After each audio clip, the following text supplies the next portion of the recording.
So just by way of background, the social economy suite, and to start my stopwatch, 10 minutes, was a federal funding initiative that was launched in the 2004 budget, created funding for 6 regional nodes and a national hub.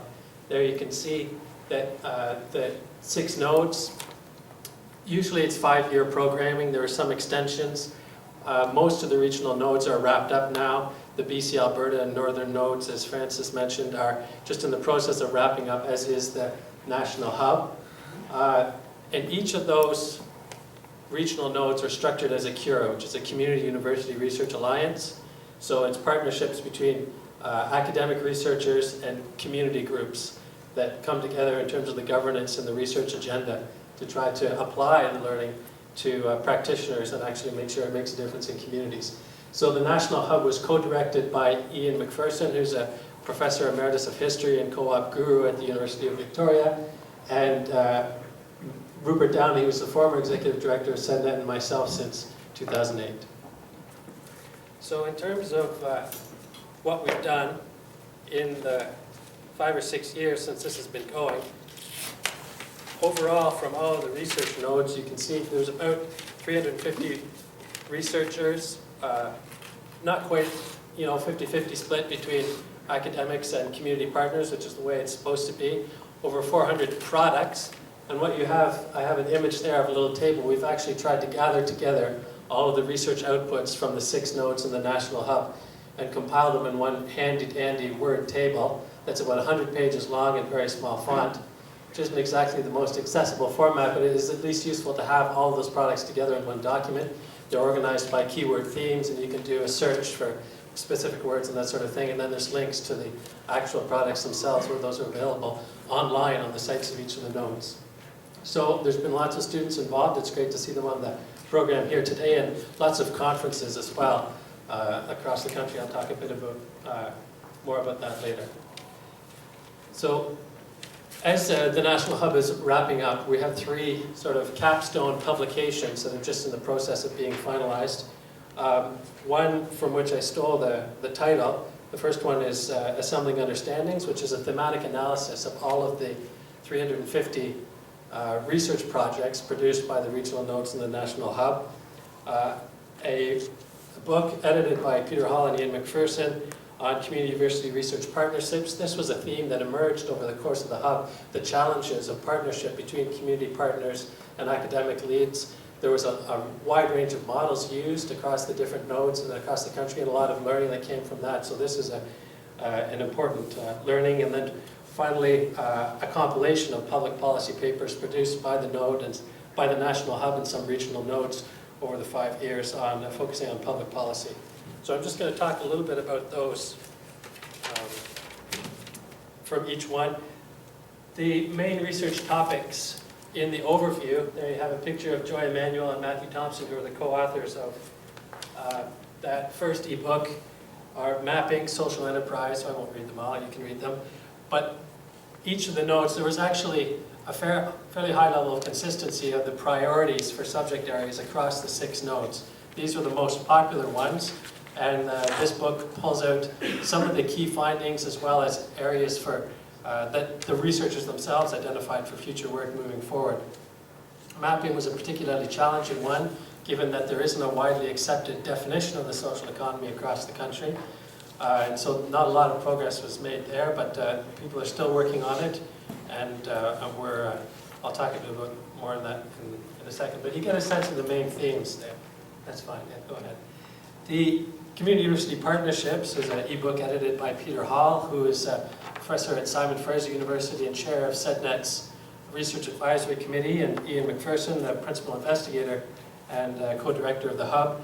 There you can see some of the points of tension, I would say, that can emerge through community university partnerships. And that's not tension in a negative sense, but it's natural when there's competing priorities, different paradigms, different ways of approaching the work, and limited resources. We're put in, the partners in each of these projects are put in very difficult situations in terms of negotiating power and balances and making decisions together on what and how is research. So some of these issues are dealt with in the Community University Partnerships ebook, which actually contains contributions from each of the regional nodes and both the academic leads as well as some of the node managers. So that's, I think, a very valuable contribution to the experience, because a lot of what has been gained, I talked about activities and outputs earlier in terms of concrete research products, but a big part of the achievements of this process has been in the relationships that have been built and the ways people have learned to work together, and the social capital that's been created over the last 5 or 6 years. The last ebook on public policy pulls together the Hub's major research papers, drawing on international comparative analysis, some Canadian public policy recommendations, and specific knowledge mobilization papers on governance, financing, and procurement. This publication also has a new chapter on the links between the environment and the social economy, which is, I was just reading over the last version last night, and it's actually very interesting. On the public policy front, though, apart from the academic or the publications, there's been some major events and mobilizing kind of activities that have sought to draw political attention to the findings and the mobilization that's been going on in the sector. The first one is the National Summit on a People-Centered Economy, the first major national one. Actually, it wasn't the first one. There was a public policy forum for civil servants in November of 2008, and growing on that, there was a lot of work by partners. You can see the logos are pretty small up in the corner, but a significant number of national organizations, including the Social Economy Hub and some of the regional nodes that share a common interest in social enterprise and the social economy, actually came together for a common event to hash out a joint policy platform and a set of common recommendations. And so this is actually a major accomplishment among all of these organizations to agree on common recommendations, so the federal government can no longer say, you know, but these guys are telling me this one and those people are telling me something else, and it's a bit of an excuse in some cases not to act. But now we have a common agenda, and this was a major accomplishment that was in large part generated by the relationships that were formed around the board table at the National Hub. At the National Summit on People-Centered Economy in Ottawa in May 2010, we had 340 people from across the country, and made a specific point of reaching out to political representatives. We did have speakers from all 4 political parties. Here you can see Mr. Ignatieff hamming it up with one of our MCs, Mike Lewis, from the event. And of course, we actually think we generated some good political contacts, and we continue to build on those for the social economy. The other event that's of significance is the International Forum on the Social and Solidarity Economy, which was held in Montreal last month. This was led by the Chantier de l'Économie Sociale, which is the community partner of the Quebec node, the research suite, and they brought together 1,300 people from 70 countries for a major event looking at the relationships between government and civil society towards what is called the co-construction of public policy, how civil society groups and governments work together to develop enabling public policy to support the sector. And that was a major step forward, and I'll talk a little bit about that in the issues coming up. So, with my minute and a half left, in terms of what's really changed on the ground over the 5 years, how have we been able to use the relationships and the knowledge that's been generated to try to achieve some impacts? Again, I always point to a straight line between the mobilization coming and the knowledge generated by the Hub, but these are some of the developments that I think demonstrate the social economy and related fields, whether it's cooperative movement or the community economic development sector, are making progress on the ground. There were provincial tax credits that have been implemented for co-op development and social enterprise in Manitoba, and community economic development tax credits and social enterprise. Community economic development tax credits in PEI. The Enterprising Nonprofits Program, which originated out of a coalition of funders in Vancouver, is now being expanded across the country to provide practical support for social enterprises. The Task Force on Social Finance, which launched their report just last year, pushing for major investment in social finance options and the development of a social finance marketplace, including a social finance market exchange, actually market They've had some significant impact in the government, and we see the language around social finance and community partnerships picked up in the throne speech, and HRSD federally is still working on it. There were 2 major cooperative conferences just prior to the International Forum on the Social and Solidarity Economy in Quebec. There's going to be another global conference next year in Quebec as well, which coincides with the International Year on Cooperatives next year. So there's major celebrations across the country and around the world celebrating the cooperative alternative. In BC, the government, the former Premier convened an advisory council on social entrepreneurship, which is now morphed under the new Premier's leadership into a partnership with civil society, community partnerships, and they're having an event later this week that's going to be looking at social entrepreneurship among other strategies. Nova Scotia included social enterprises in their Economic Development Action Plan last year, and just yesterday the Premier of Nova Scotia spoke at the 4th Canadian Conference on Social Enterprise in Halifax and announced a Nova Scotia strategy. It sounded pretty general. I didn't get a lot of details from the tweet that I read about it, but it's always good to hear politicians talking about social enterprise, using the terminology of social enterprise and in a positive sense. And there will be ongoing research, as Francis mentioned, in many of the nodes, whether it's measuring the cooperative difference, a co-op strategy here in the north, the social business model in Southern Ontario. There is ongoing research beyond the national suite.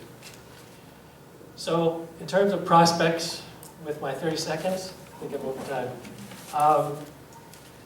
At the FIES, the International Forum on the Social and Solidarity Economy, the Quebec Minister for Rural Development and Occupation du Territoire, as they say in French, Municipal Affairs, described the social economy as a stabilizing force for the economy.